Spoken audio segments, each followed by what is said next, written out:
Good afternoon dear friends.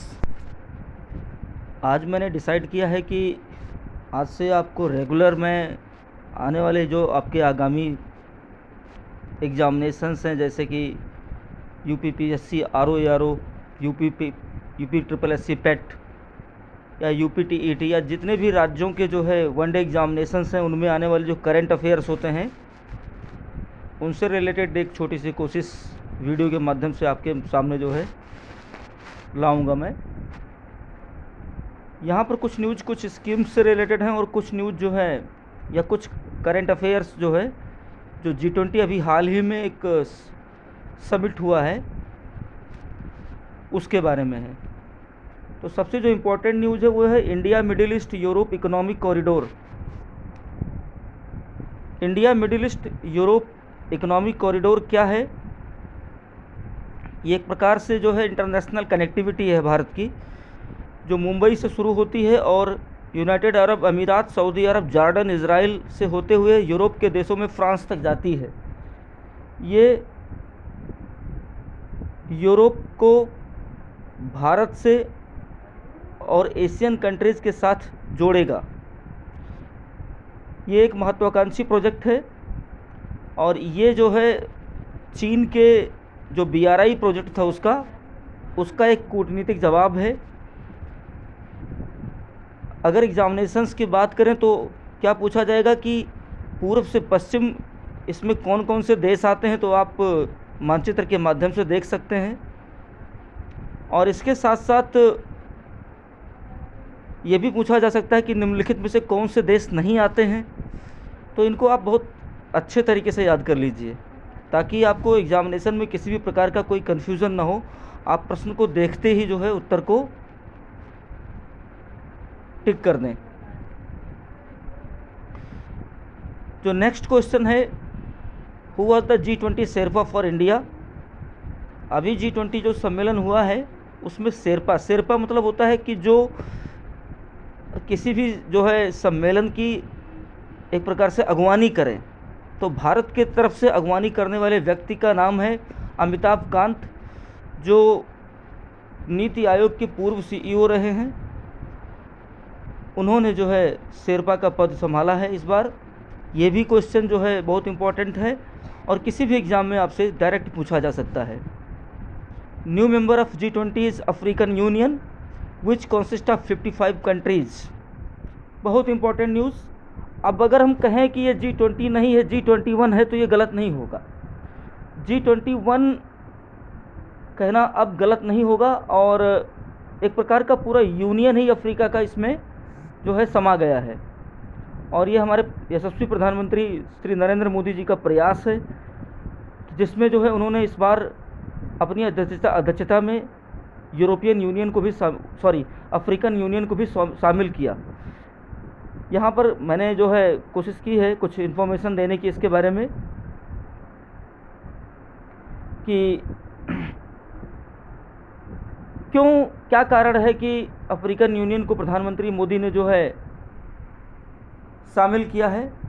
उसका मुख्य कारण है कि तमाम अक्षय ऊर्जा की संभावनाओं से अफ्रीकन देश भरे पड़े हैं और हम आपसी सहयोग से अक्षय ऊर्जा के क्षेत्र में जो है काफ़ी आगे जा सकते हैं, या जितने भी संबंधित देश इस अलायंस में हैं वो अक्षय ऊर्जा के क्षेत्र में जो है काफ़ी आगे जा सकते हैं, अग्रणी हो सकते हैं। और ऊर्जा के जैसे दूसरे साधन जिसको हम फॉसिल फ्यूल कहते हैं, जो कि कार्बन एमिशन का बहुत बड़ा कारण है और जिसकी वजह से तमाम इन्वायरमेंटल डिग्रेडेशन होते हैं, वो कहीं ना कहीं कर्व करने में हमें मदद मिलेगी। जैसे कांगो की बात करें तो कांगो में जो है कोबाल्ट विश्व का 60% पाया जाता है। कांगो जो है कोबाल्ट का एक तरह से रिच जो है स्टोर हाउस है। इस प्रकार से जो है देखा जाए तो अफ्रीका के साथ, अफ्रीकन यूनियन के साथ जो हमने ये अलायंस किया है या जो हमने उसको ये महत्व दिया है कि वो G20 में शामिल हो, ये कहीं ना कहीं एक दूरगामी सोच का जो है परिणाम है। आगे यहाँ पर मैंने लिखा है G20 countries have agreed on biofuel alliance. एक अलाइंस बनाया गया है, एक जो है संधि नहीं कहेंगे, एक प्रकार का आपसी आपसी सहयोग का एक प्लेटफॉर्म बनाया गया है। Under this alliance India will increase her 3-fold capacity in renewable energy. इस अलायंस के द्वारा जो है भारत अपनी अक्षय ऊर्जा के उत्पादन के क्षेत्र में 3 गुना वृद्धि करेगा। This alliance is stressing on cooperation to curb climate change. ये अलायंस किस लिए किया गया है? बढ़ते हुए जलवायु परिवर्तन को नियंत्रित करने के लिए, जैव विविधता में होने वाले नुकसान को नियंत्रित करने के लिए, और साथ साथ में प्रदूषण को भी नियंत्रित करने का प्रयास इसके माध्यम से किया जाएगा। बायोफ्यूल क्या है, इसके लिए हम अलग से आपको वीडियो देंगे। बस इतना जानिए कि बायोफ्यूल से जो एमिशंस होते हैं, जो पॉइजनस गैसेस के एमिशंस होते हैं, उसको नियंत्रित करने में भारी मदद मिलेगी आपको। अगला क्वेश्चन है, हु इनॉग्रेटेड द आयुष्मान भव कैंपेन ऑन 13 सितंबर 2023। ये आयुष्मान योजना से रिलेटेड क्वेश्चंस हैं और ये क्वेश्चंस आपसे पूछे जा सकते हैं। कभी ये पूछा जाता है कि पर्टिकुलर जो है इनॉग्रेशन किसने किया है। अगर इस इनॉग्रेशन को किसी महत्वपूर्ण हस्ती ने किया होता है तो वो ज़रूर पूछा जाता है। और योजना भी एक महत्वपूर्ण योजना है और उसकी जो है इनॉग्रेशन भी किसी महत्वपूर्ण हस्ती ने किया है, भारत के सर्वोच्च पद पर बैठे हुए व्यक्ति ने किया है। तो दैट इज़ प्रेसिडेंट हमारी ऑनरेबल द्रौपदी मुर्मू जी हैं, जिन्होंने आयुष्मान भव कैंपेन को, अभियान को जो है इनॉग्रेट किया है।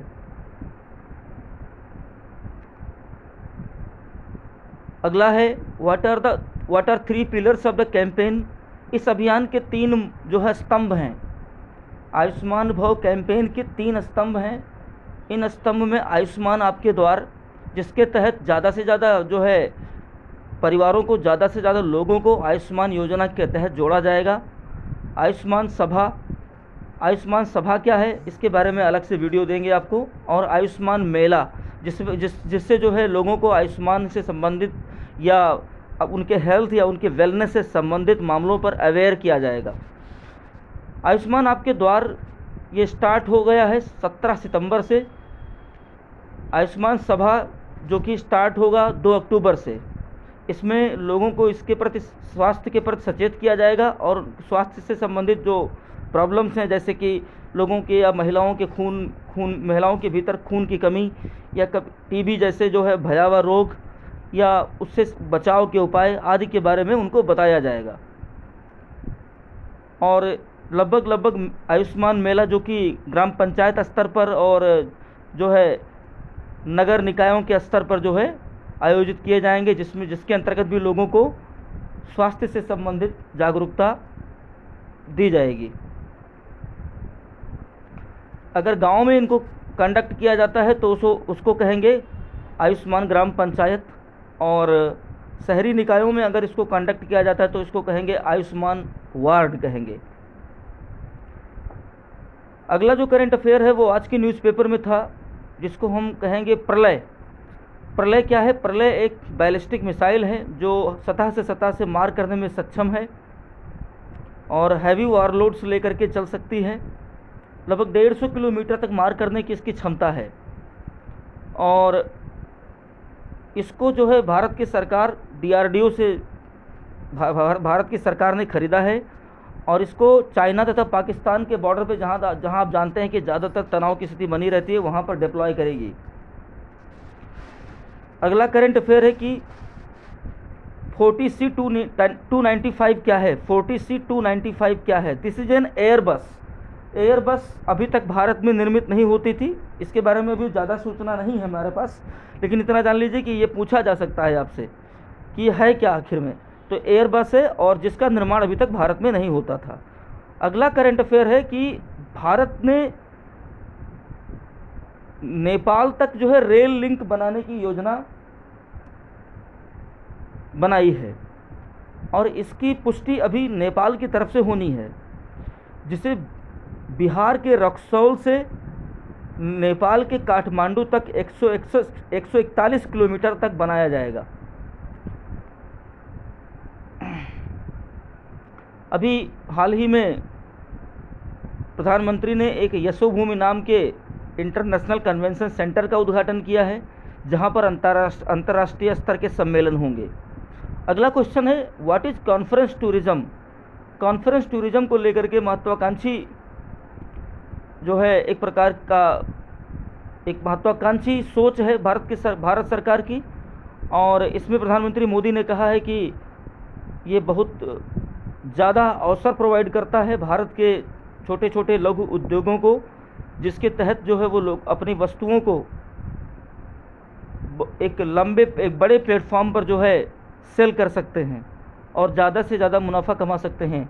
All local vendors and producers will come to a common place and show and sell their produce. सभी प्रकार के वेंडर्स जो अपने अपने अलग अलग शिल्पों में माहिर हैं, वो आएंगे, अपनी अपनी वस्तुओं को एक कॉमन प्लेस पे आएंगे और उसको सेल करेंगे। अब कल ही एक योजना लॉन्च हुई है जिसको हम पीएम विश्वकर्मा योजना कहेंगे। इसमें 18 प्रकार के शिल्प को कवर किया गया है और लगभग 3 लाख तक का ऋण दिया जाएगा रियायती दरों पर। और इस योजना का जो बजट है वो 13,000 करोड़ है। इस योजना का बजट जो है ये पूछा जा सकता है एग्जामिनेशन में, इसलिए मैंने इस पर ज़्यादा स्ट्रेस किया है और इसको अपने क्वेश्चन जो है सीरीज में डाल दिया है कि इस योजना का बजट कितना है। तो इस योजना का बजट जो है 13,000 करोड़ रुपए है। तो आज का ये करंट अफेयर था। बाकी मैं देखता हूँ, मैं यहाँ पे किसी की किसी को क्रिटिसाइज़ नहीं करूँगा, लेकिन ज़्यादातर वीडियोज आते हैं जो आपका टाइम बर्बाद करते हैं। करंट अफेयर्स को लेकर के जो वीडियोज़ आते हैं ज़्यादातर तो वो लोगों को जो है गुड मॉर्निंग और गुड इवनिंग उनका विश जो है रिसीव करने में अपना समय गंवाते हैं। तो आपका समय बचाने के उद्देश्य से मैंने एक प्रयास किया है। अगर आपको ये वीडियो जो है वर्थ लगे, अगर ये लगे कि आप जो है एग्जामिनेशंस में इससे फ़ायदा पाएंगे, तो please subscribe and forward and share to other people. Thank you very much.